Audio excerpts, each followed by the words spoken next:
오늘 우리에게 주시는 하나님의 말씀, 구약성경 출애굽기 2장 16절 말씀부터 22절까지에 있는 말씀 보도록 합니다. 찾으신 줄 알고 제가 봉독해 올립니다. 미디안 제사장에게 7딸이 있었더니 그들이 와서 물을 길어 그 위에 채우고 그들의 아버지의 양떼에게 먹이려 하는데 목자들이 와서 그들을 쫓는지라. 모세가 일어나 그들을 도와 그 양떼에게 먹이니라. 그들이 그들의 아버지 르우엘에게 이를 때에 아버지가 이르되 너희가 오늘은 어찌하여 이같이 속히 돌아오느냐. 그들이 이르되 한 애굽 사람이 우리를 목자들의 손에서 건져내고 우리를 위하여 물을 길어 양떼에게 먹였나이다.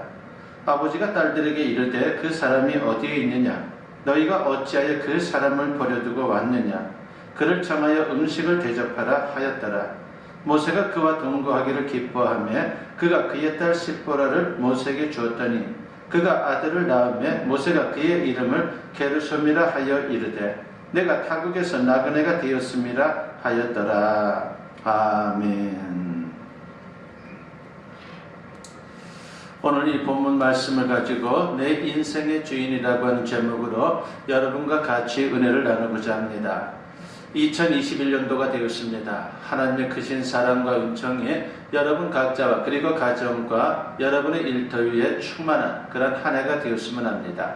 그리고 코로나19도 올 한 해 다 극복되고 진정 주님 안에서 더욱더 성숙된 신앙인으로 자라갈 수 있는 우리 모든 성도님들 될 수 있기를 주님의 이름으로 간절히 축원합니다. 미국의 유명한 실업인인 스탠리 탐의 간증입니다. 이분은 4차례나 주인이 바뀌고 망한 플라스틱 회사를 친구의 만류에도 불구하고 인수를 하게 됩니다.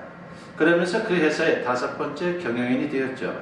그러나 주위의 염려처럼 깨끗이 망하고 말았습니다. 그리고 나서 그는 엎드려 기도했습니다. 그때 들리는 음성이 있었는데 그 음성은 이런 것입니다. 주님을 사장으로 모시고 다시 해봐라고 하는 것이었습니다. 그는 즉시 변호사를 찾아가서 법적으로 주식의 50%를 하나님께 드리기로 하고 다시 사업을 시작했습니다. 그리고 아침과 저녁으로 틈만 나면 주님께 엎드려 기도하면서 일을 하나님의 방식대로 처리를 해나갔습니다. 그러면서 매년 순수익 2천만 불이 넘는 큰 회사가 되었습니다. 우리 인생의 주인이 바뀌면 달라집니다. 얼마든지 좋아질 수 있습니다. 본래 우리 인생의 주인은 우리 자신이 아니라 하나님이십니다. 그런데 인간이 자기가 주인처럼 착각하는 그런 모습을 보이는 것이죠. 그래서 자기가 주인 행세를 합니다. 그 결과 어떤 일이 생깁니까? 반드시 실패합니다. 신앙생활이 무엇입니까? 여러 가지로 설명할 수 있겠지만 신앙생활은 인생의 주인을 바꾸는 것이다 라고 말할 수 있습니다.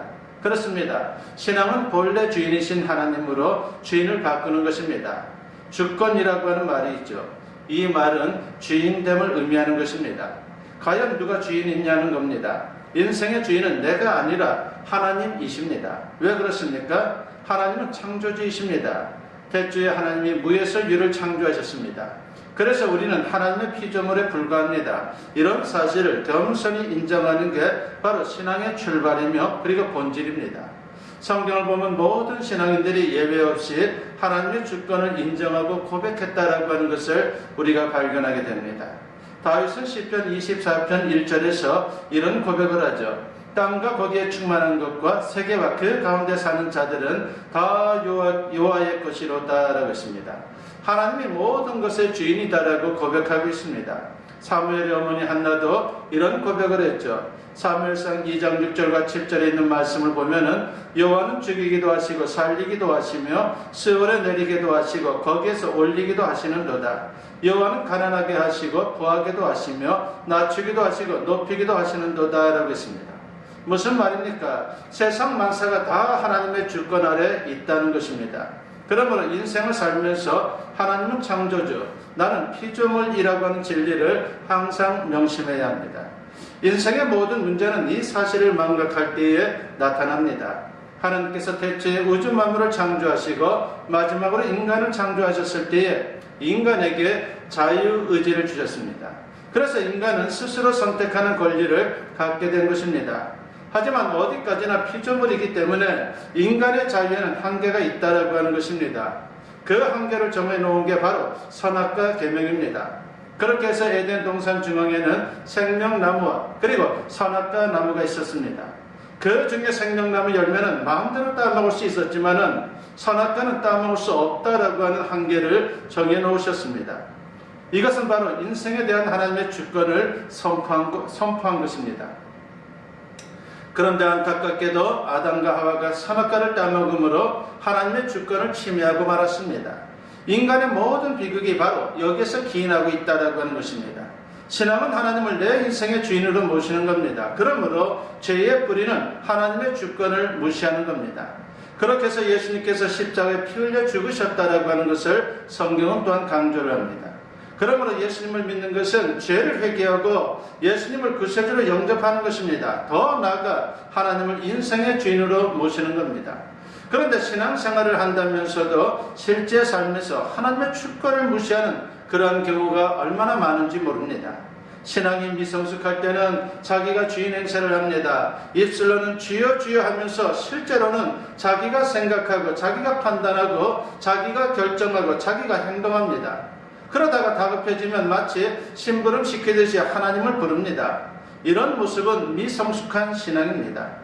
이런 미성숙한 신앙에는 하나님의 역사가 나타나지 않는다라고 하는 것입니다. 하나님은 주인으로 앞장서는 분이지 인간의 뒤를 따라가는 분이 결코 아닙니다. 그러므로 성숙한 신앙은 하나님의 주권을 존중하고 순종하는 것입니다. 그럴 때 하나님께서 함께 하시고 당신의 위대한 역사를 이루어 주시는 겁니다. 이를 위해서 하나님은 신앙이 성숙해지도록 우리를 변화시켜 가십니다. 그것이 바로 연단의 과정이다라고 말할 수가 있습니다. 연단의 과정은 힘들고 어렵습니다. 불편한 과정이죠. 그러나 그 과정을 거치면서 우리는 신앙의 정상에 오를 수 있다라고 하는 것입니다.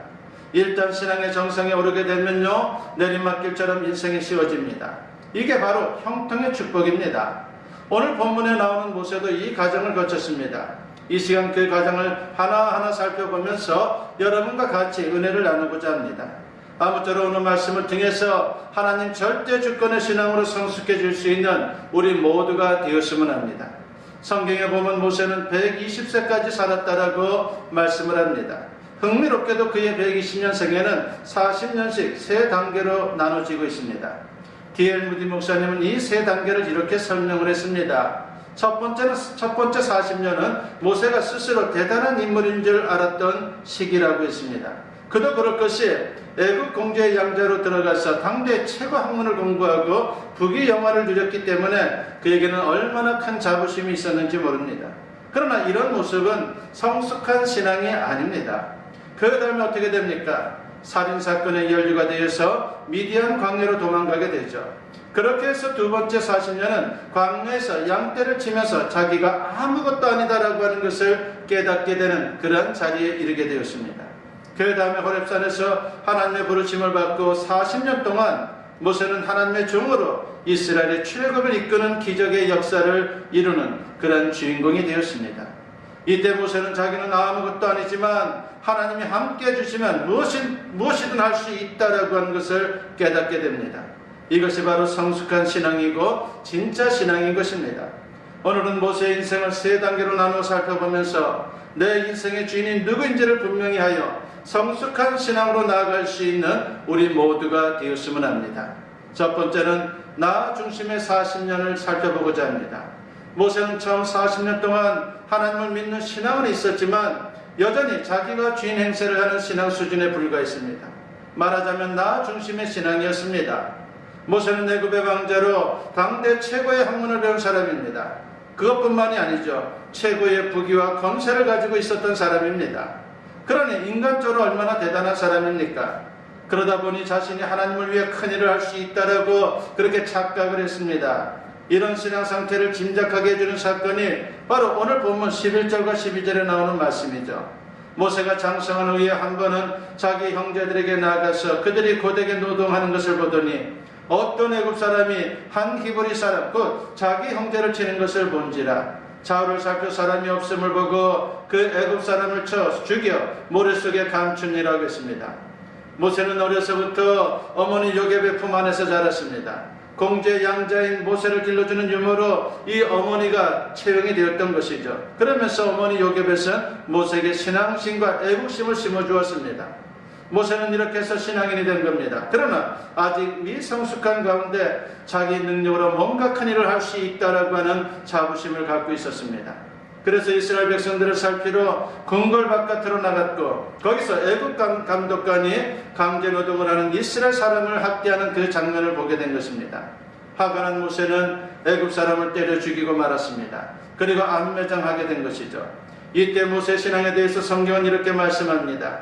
사도행전 7장 22절과 23절 그리고 25절 말씀에 보니까 모세가 애굽 사람의 모든 지혜를 배워 그의 말과 하는 일들이 능하더라. 나이가 40이 되매 그 형제 이스라엘 자손을 돌볼 생각이 나더니 그런 그의 형제들이 하나님께서 자기의 손을 통하여 구원해 주시는 것을 깨달으리라고 생각하였으나 라고 했습니다.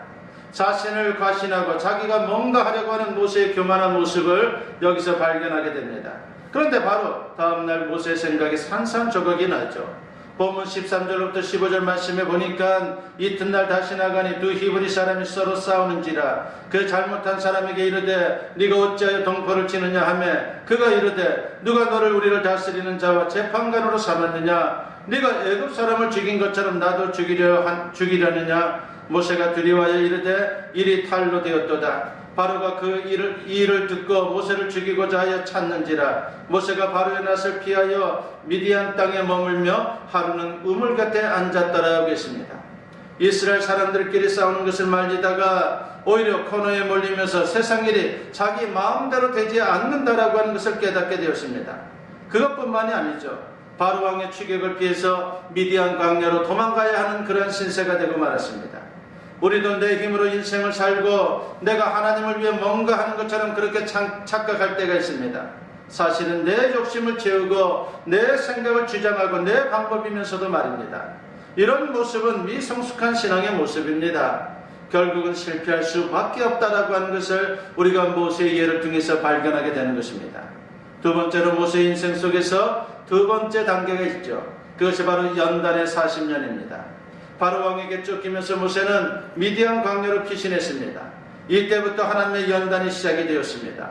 15절 하반절에 보니까 모세가 바로의 낯을 피하여 미디안 땅에 머물며 하루는 우물 곁에 앉았다라고 했습니다.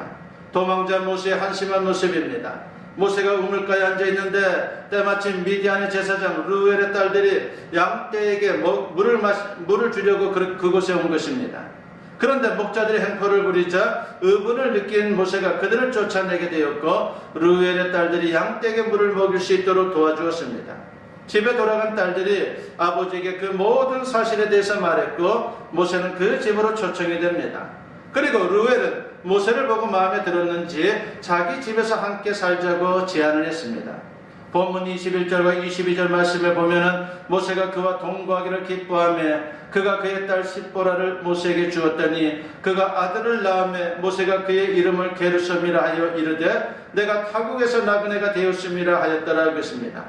모세가 르우엘 집에 살면서 그의 딸 십보라와 결혼을 했고 그 사이에 아들이 태어났습니다.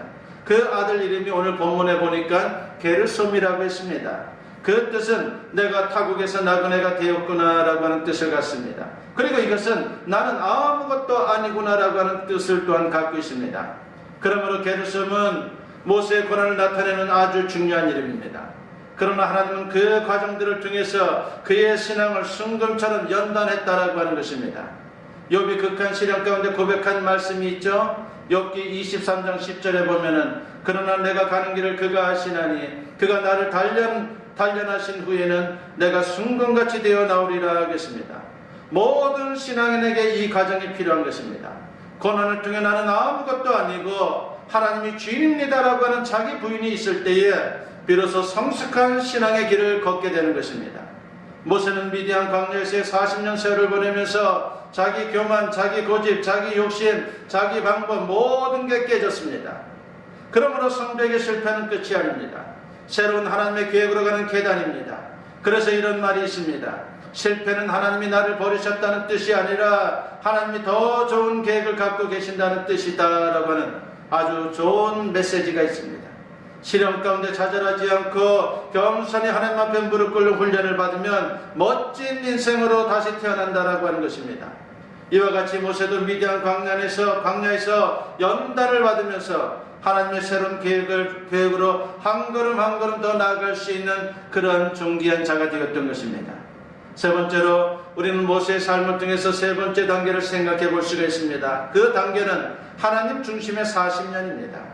미디안 광야에서 40년을 보낸 후에 모세가 80이 되었을 때에 하나님께서 그를 부르셨습니다. 이제 모세는 성숙해져서 하나님 중심의 신앙으로 도약하는 단계가 된 것입니다. 출애굽기 3장을 보면 호렙산에서 하나님께서 모세를 부르는 장면이 나오죠. 출애굽기 3장 10절부터 12절 말씀에 보면 이제 내가 너를 바로에게 보내어 너에게 내 백성 이스라엘 자손을 애굽에서 인도하여 내게 하리라. 모세가 하나님께 아뢰되 내가 누구에게 바로에게 가며 이스라엘 자손을 애굽에서 인도하여 내리까 하나님이 이르시되 내가 반드시 너와 함께 있으리라고 했습니다. 모세는 자신이 이제 아무것도 아니다라고 하는 것을 고백하면서 하나님이 함께 하시면 무엇이든 할 수 있다라고 하는 것을 배우게 되었다라고 하는 것입니다. 그렇게 해서 모세는 하나님의 부르심에 순종하여 이스라엘을 애굽에서 구원하려고 길을 떠나게 됩니다. 성경은 그 광경을 아주 단순하게 묘사합니다. 출애굽기 4장 20절에 보면은 모세가 그의 아내와 아들들을 나귀에 태우고 애굽으로 돌아가는데 모세가 하나님의 지팡이를 손에 잡았더라고 했습니다. 너무도 초라한 모습입니다. 그러나 그의 손에 무엇이 있습니까? 지팡이가 있다라고 서기합니다. 그가 미디안 광야에서 양떼를 돌볼 때 사용하던 평범한 지팡이, 그러나 성경은 하나님의 지팡이라고 그렇게 말씀을 하고 있습니다. 이것은 하나님이 함께 해주신다라고 하는 증표입니다. 모세가 지팡이를 붙잡고 있는 것은 하나님이 모세를 붙잡고 있다라고 하는 것을 상기시켜주는 것입니다. 이 지팡이 하나로 모세는 홍해를 갈랐고 그리고 반석에서 물을 댔고 무수한 기적을 행했습니다. 그렇습니다. 우리에게 중요한 것은 하나님의 주권을 존중하고 그분 말씀에 순종하는 것입니다. 모세는 게르솜이라 탄식할 정도로 시련의 시간이 있었지만 연단의 과정을 통해서 능력있고 존귀한 인생이 되었습니다. 그래서 성경 곳곳에서 모세를 가리켜 뭐라 그럽니까? 여호와의 종 모세라고 그렇게 부르고 있습니다. 그러므로 잊지 마십시오. 능력은 오직 하나님께 있습니다. 나 자신은 아무것도 아닙니다. 내 지식, 내 경험, 내 생각, 내 야망, 내 재물, 내 지위, 내 권세 하나님 앞에 별게 아니다라고 하는 것입니다. 우리는 질그릇일 뿐입니다. 혹시 모세가 미디안 광야에서 보낸 40년 세월처럼 게르솜하며 탄식하고 있지는 않습니까? 괜찮습니다. 하나님 앞에 다 내려놓고 겸손히 하나님만 의지하십시오. 그러면 반드시 하나님께서 여러분을 통해 하나님의 위대한 역사를 이루어 가게 될 것입니다. 부디 이 진리를 붙잡고 올 한 해 순금 같은 하나님의 사람들이 다 되어서 진정한 승리의 역사를 체험할 수 있는 저와 여러분 모두 될 수 있기를 주님의 이름으로 간절히 축원합니다. 기도드립니다. 사랑과 은혜가 충만하신 아버지 하나님 감사합니다. 오늘도 새해를 맞이하여 주님 앞에 이렇게 신령 감사 예배로 드립니다. 아버지 하나님이 오늘 선포된 말씀을 우리 모든 성도님들이 기억하게 하여 주시옵소서. 아버지 하나님, 우리는 보잘것없는 존재라고 했습니다. 우리의 모든 인생 속에 우리가 주인이 아니라 우리는 주님의 피조물이라고 했습니다. 오로지 모든 주권은 주님께 있음을 고백하며 살아갈 수 있는 올 한 해가 되게 하여 주시옵고, 그래서 순금과도 같은 하나님의 사람들이 되어 넉넉히 세상을 이길 수 있는 주님의 백성들 다 되게 하여 주시옵소서. 감사드리옵고 예수님의 이름으로 기도드리옵나이다. 아멘. 축복 기도드립니다. 이제는 우리 주 예수 그리스도의 은혜와 아버지 하나님의 무궁하신 사랑하심과 성령의 감화감동 역사 충만하심이 오늘 주님께 예배로 영광 돌리며 이제 선포된 말씀과 같이 하나님의 주권을 인정하며 하나님 중심으로 살아가기를 다짐하고 세상을 향하는 주님의 사랑하는 자녀들 위해 지금으로부터 영원토록 함께 하시기를 간절히 축원하옵나이다. 아멘.